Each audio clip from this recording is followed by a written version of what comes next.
யான் தமிழ் நேயர்களுக்கு அன்பான வணக்கம். இன்னைக்கு நம்ம பார்க்க போற தலைப்பு அர்ச்சனை.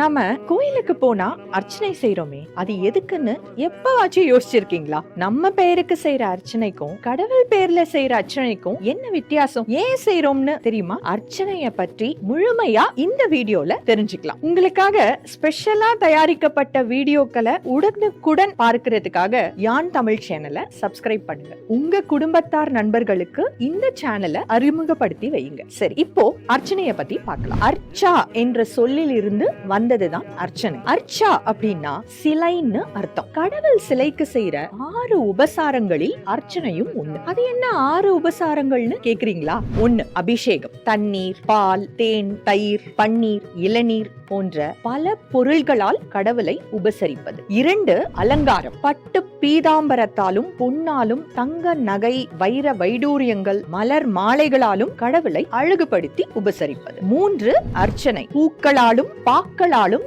இறைவனை புகழ் பாடுதல். 4 நைவேத்தியம், பலகாரங்கள், இனிப்புகள், உணவுகள், பழம், பால் போன்றவற்றை படைத்து உபசரிப்பது.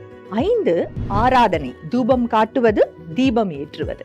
6 உற்சவம், பெருவிழா நடத்தி கடவுளை ஊர்வலமாக வீதிகளில் கொண்டு செல்வது.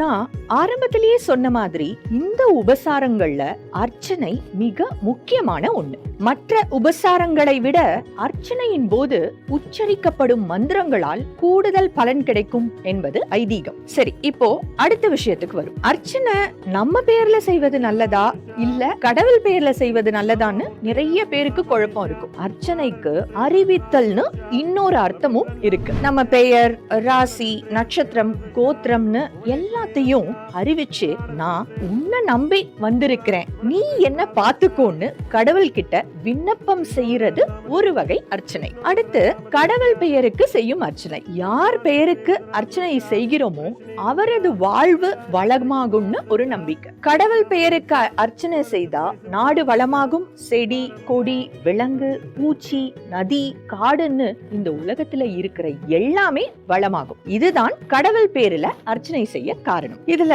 எது செஞ்சா சிறப்புன்னு பலருக்கு கேள்வி வரலாம். அது அவரவர்களின் விருப்பம். ஒருத்தருக்கு தேவைகள் வேண்டுதல்கள் இருக்குதுன்னா பேரை சொல்லி நான் இன்னார், என்னுடைய வேண்டுதல் இது என பிரார்த்திப்பதில் தவறே இல்லை. பக்தன் கேட்பதை பகவான் கொடுப்பார். என்னுடைய தேவைகள் இறைவனுக்கு தெரியும். எனக்குன்னு தனிப்பட்டு நான் எதையும் வேண்டியதில்லை. எனக்கு கொடுக்க நினைப்பதை இறைவன் நிச்சயம் கொடுப்பார். ஆகவே நான் கடவுள் திருநாமத்திற்கே அர்ச்சனை செய்து கொள்கிறேன்னு ஒரு நிலை வரும் இல்லையா? அதுதான் பக்குவப்பட்ட ஆன்ம நிலை. நாம யார் பெயருக்கு அர்ச்சனை செய்தாலும் சரி, மந்திர ஒளிகளின் சக்தி அனைவருக்கும் பொதுவாகத்தான் சென்று சேரும். ஆன்மீகத்தை பொறுத்தவரை நாம் எதை செய்கிறோம், என்ன செய்கிறோம் என்பதை விட பக்தியோட செய்கிறோமா என்பதுதான் கேள்வி. நமது இல்லங்களிலும் உள்ளங்களிலும் இறைவனின் திருநாமம் ஒலித்தபடி இருக்கட்டும். இறைவனின் மலர்பாதங்களில் நமது அன்பும் கருணையையும் சமர்ப்பிப்போம். யான் தமிழ் சேனல்ல என்ன மாதிரியான வீடியோக்களை எதிர்பார்க்கறீங்க